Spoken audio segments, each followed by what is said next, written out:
You like sleeping? Yeah. Me too. We should do it together sometime. What's your star sign anyway? Oh, you believe in star signs? Yeah. I'm a street sign. What does that mean? Stop. Stop what? Talking. Are you serious, my brother? Now type that shit in before I change my mind. Actually, I changed my mind. I just have to tell this story because it's so funny. I was talking to this guy, so I went over to his house. We were talking for a few months, like on and off. So I went over to his house just to help him do something. Yeah. Cream pie that girl. Oh. Got that good clap action going. Ah! Little getting dug out. Raw.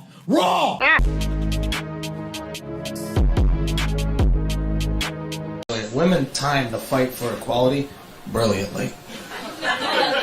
Right? I mean, brilliant. 5,000 years, men, we were fighting lions and tigers and hunting buffalo, and women were like, we'll just pick the berries. You guys got that. You guys, all right. Woo, you guys are brave. Look at, wow, so courageous. Look at you hunting that buffalo. Second they put air conditioning in office buildings, women are like, we want equality! March for it, girls! The woman. So who's the prize in a lesbian relationship? Both of them? Both of them. Yeah, oh God. Both be the prize. So then why aren't they both the prize in a heterosexual relationship? Because men are I was about to say men are down here and women are up here. Yeah. Okay, so are women equal to men or are women superior to men? For sure, superior. Okay, so then why do women go around saying they want equality when they actually want superiority? It's just for the look. So people just want to be like, oh, I'm going to go look for this, but they're actually looking for money. Why is it, do you know what the definition of chauvinism is? No. Chauvinism means one sex thinking they're superior to another. Why is it when men think they're superior, we call it chauvinism, but when women think they're superior, we call it feminism? That's a great question. That's a good question. Got me stumped there. Yeah. What doesn't make sense to me is they say they're superior, but how can you be superior and then 5 minutes later you want to complain that you're oppressed? You can't be both, pick one. But anyway, shout out to this guy because he's got the best channel. He asks, in my opinion, some of the best questions, the most simple questions as well, and they just can't answer it. Their complicated minds cannot seem to answer it. And the funny thing is, it's their logic. He's using their logic against them and they get completely shut down. I have to have female on my ID in order to access the restroom. That's wrong, first of all. And second of all, I'm not going to show my ID to use the restroom. I said that's incorrect. And I still don't, think that you're allowed to use the restroom. I gave him one more chance. I said that I worked for the Human Rights Campaign. I need you to make a course correction right now because this is about to get very bad. After a back and forth, the manager said he was going to call the cops. She encouraged it. Instead, they threw her out. And she called police instead, who said she was in the right. Still, no apology from the manager. He humiliated me intentionally. Cuba Libre did release a statement on Twitter saying in part they are extremely sorry for what happened and will immediately start to retrain staff on DC rules. They also said that the CEO reached out to a friend of hers and wants to speak to her personally. Oh my god, oh my god, oh my god, oh my god, yes! This is insane. I mean, look at this person's eyes. Crazy eyes. And you're talking about, they humiliated me. No, you did that to yourself, mate. So when it comes time for me to leave, he's about to go out and I'm like, okay, cool. He's like, help me pick out an outfit, blah, blah. Okay, so we pick out the outfit and he's about to iron it and he just hands me the iron and he's like, hey, can you iron this for me? And I'm like, yeah, of course, that's fine. That's not a problem. I'll iron it for you. So we're ironing it, lint rolling it, making sure, he looks real nice. Okay, so I go home. My best friend texts me. Mind you, me and her were supposed to go out and I ended up not going. She texts me and he's like, he's here on a date. I'm like, who is on a date? She was like, the guy you're talking to.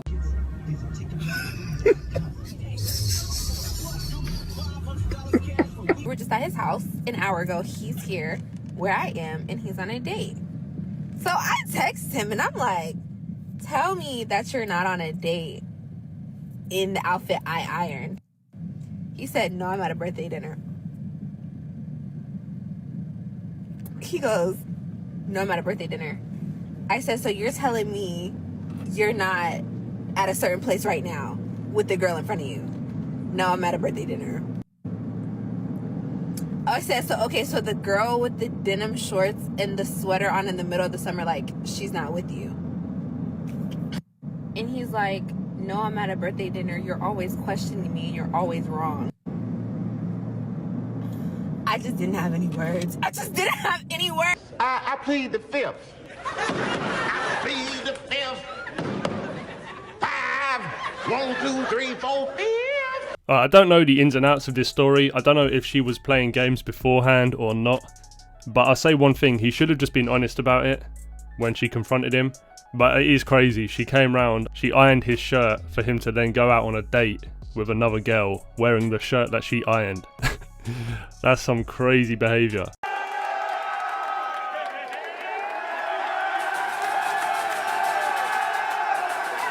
But anyway, check this out. I remember the day I understood the game. This chick wasn't giving me any time. One day she wanted to come pick something up that she left, but she wasn't staying. I was like, alright, cool. When she got to my place, she buzzed to come up. I came downstairs with the item. She was like, why didn't you let me up? I said I have company when I didn't. The look on her face was crazy. She didn't want to come off as jealous, but she kept wrapping me up and was trying to plan on seeing me later. She wanted to know who, etc. I brushed her off and was like, I've got to go. She kept texting me. Long story short, she came through a day later with the cheeks. My man. If anything, that right there has got to be a lesson in the psychology of females, because if he chased her and was like, oh babe, why don't you want to spend time with me? She would have been like, nope, not interested. But then when she thought he had other options, suddenly she was ready to give it all up. God damn it! You can't make this shit up! There's no equality in men and women in the military. I'm sorry. No matter how hard we want to make it cool, we want to be woke, we want to treat men and women the same, we're not the fucking same. But what about like we're not gay men? Like, are they considered still leadership roles, even though they're more feminine side? They're more feminine. No, they joined that other team. So you think that? Do you think gay people should not be in the military? Don't make me go there. Don't make me go there. All I'm gonna say is that women are not the same as men in the military. They're not strong. They're fit. Let's just take physical stature. Yes, I know there's women who buff up and do all that. They are rare, and you guys know what I'm saying is true. You don't have to agree. You don't have to say it, but you know what I'm saying is true. If you're on the front lines and we have to get, men out of there quickly, who is going to be more capable of lifting men and taking them out? Me or you? Or a gay guy. What is the purpose of setting up a society that offers maximal equality of opportunity? And one of the answers is that you maximize people's free choice. And if you maximize free choice, then you also maximize differences in choice between people. And so you can't have both of those. But of course it will have differences in choice, of course, because we are human beings. But I can't see why it differs between me and Skavlan, for instance. Of course, it differs in biological things, but not in choices, because I think more how we raise them, how we live, education, a sort of culture, attitudes form a human being, whether or not they are a girl or a boy when they grow up. That is what people who think that the differences between people who are primarily culturally constructed believe, but it's not what the evidence suggests. Okay, we don't agree on that. So she believes that women are the way they are and that they choose the certain roles that they choose because of how they're brought up, which has actually been proven to be not true. All the evidence points away from that. He told her that and she just still was like, oh no, well, we agree to disagree. Why would you do that? That's a closed mind right there. You don't want to know the truth because it doesn't align with your feelings. That's a big problem with today's society. They put their feelings over the actual truth. Do you find this environment terrifying? Yet working here can fetch a monthly salary of up to $50,000. All you see is the endless ocean. Yes, this is daily life on an offshore oil drilling platform. Working here, you might go an entire month without seeing a single passing ship. It's almost impossible to encounter strangers. The most stunning view is the moment of sunset, something unforgettable in your lifetime. However, after nightfall, it becomes quite frightening. When you open the door and step onto the deck, you experience true darkness. Besides the lights on the drilling platform, there's no distant glow in sight. Let me put it this way. Throw an apple into the distance, and it vanishes into the darkness. Even a brightly colored orange would yield the same result. Taking it a step further, shining a flashlight into the darkness offers no feedback or reflection. So here's the thing on these Iceland-like oil rigs in case of an accident.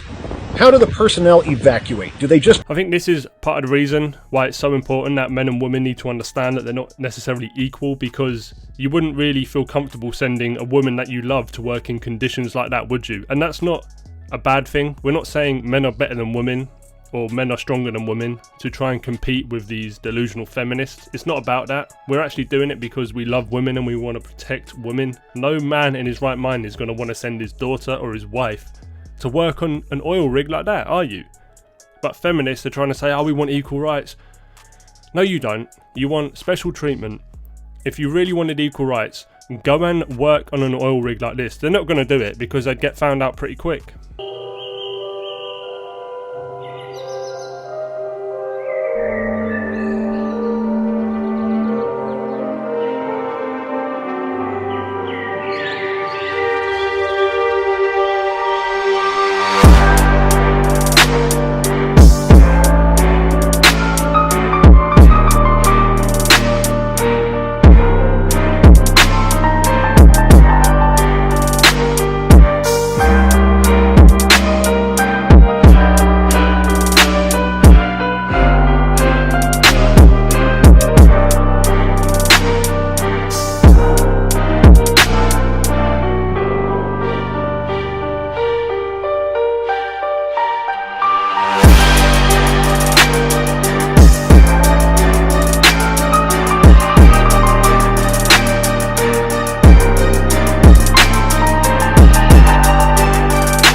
You seeing that? That's crazy.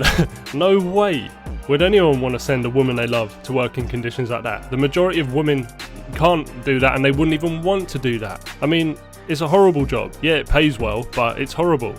So yeah, stop deluding everybody into thinking that women can do everything a man can do. No, they can't. Okay, and that's just a fact. Get over it. Anyway, check this out. This is savage, right? I'd love to be a cook on one of these. My dad did this about 50 years ago in Costa Rica. He loved it, but he missed his 3 daughters and wife so much. When she stopped writing him, he got concerned and went home after being out there for several months. Yeah, providing for his family, remember? She and his daughters were gone. To make matters worse, she went before a judge telling him that he abandoned them and didn't know where he was. So a divorce was granted. She quickly married her lover that she left him for, and because he abandoned them, her new husband was allowed to adopt the girls. He became so depressed, always looking for them, and he never went back to the rig. That is crazy. Imagine the situation was flipped. Your wife is working on an oil rig in extremely dangerous conditions, and you're looking after the 3 kids, and you think, oh, I've got a new girl now, I'm just gonna divorce her, said she abandoned me, and then never speak to her again. That is horrible. That's so crazy. And they wonder why men have such big problems in today's day and age with mental health and things like that, because no one cares about men. We knew all about Tom. Tom was from Sarah High School, right up the street here. At the combine, when you watch Tom, you saw this tall, gangly looking kid, looked like having ever seen a weight room. Ran a 5.2 something. One of the slowest quarterbacks in the combine. Does he wow you throwing the ball? Mm-mm. There were some other guys that could shoot it, and he had just an okay arm. Did his coaches at Michigan really stand on the table and say, this is the greatest thing since Joe Montana? No, not even close. They had to decide if it was he or Drew Henson. We even had a local combine in San Francisco where the kids from the local colleges or the local high schools can come by and have a workout. And Tom was there. And Bill was there. We were all there. And Tom, to be quite honest... Alright, that's it for today's video, guys. I hope you liked that last little clip. That goes to show, though, you don't need to be the most gifted or the most naturally talented at something. It does come down to how hard you're willing to work, and that goes for everything in life. If you're willing to outwork everybody and be consistent with that, I guarantee you will see insane results. So anyway, that's it for today's video. Make sure you like, share and subscribe. Peace.